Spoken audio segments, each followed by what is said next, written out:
एक बार की बात है।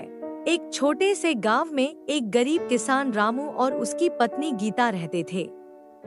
उनके पास के पुराना बैल था जो खेतों में काम करने में मदद करता था। किसान और उसकी पत्नी मेहनत करते थे, लेकिन उनकी आमदनी बहुत कम थी। एक दिन रामू के बैल ने अचानक काम करना बंद कर दिया।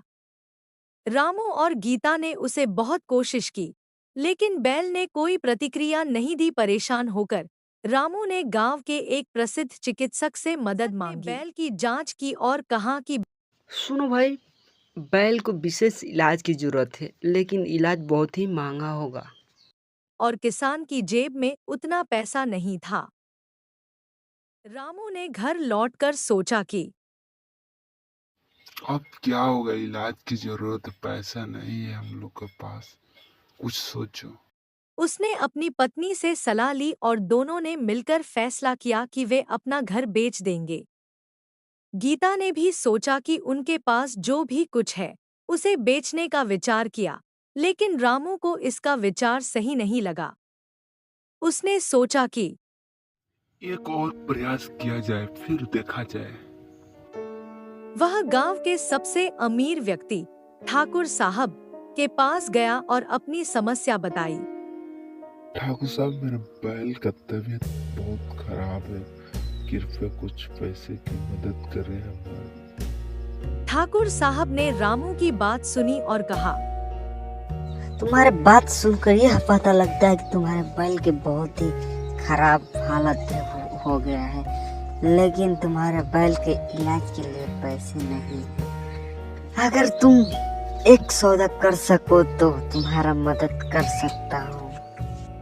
मेरे बाग में बहुत सारे फल हैं। तुम और तुम्हारी पत्नी मेरे बाग को 1 महीने देखभाल करोगे तो तुम्हारे बैल के इलाज के लिए पैसे दे सकते। रामू ने खुशी खुशी यह प्रस्ताव स्वीकार कर लिया। वह और गीता अगले महीने ठाकुर साहब के बाग में मेहनत करने लगे।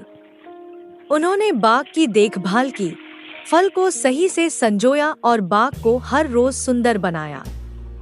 इस दौरान ठाकुर साहब ने भी रामू की मेहनत की सराहना की और इलाज के लिए प्रदान किए। जब रामू ने बैल का इलाज कराया, वह जल्दी ही ठीक हो गया और फिर से खेतों में काम करने लगा। किसान की खेती भी फिर से अच्छी होने लगी। रामू और गीता ने ठाकुर साहब का धन्यवाद किया और अपने घर लौटे। बीतने के साथ रामू और गीता की मेहनत रंग लाई। उनकी फसलें बेहतर होने लगी और वे गांव के अन्य लोगों के लिए प्रेरणा बन गए। उन्होंने हमेशा याद रखा कि कैसे एक मुश्किल स्थिति को सही तरीके से संभालने से और दूसरों की मदद से वे समस्या का समाधान पा सके।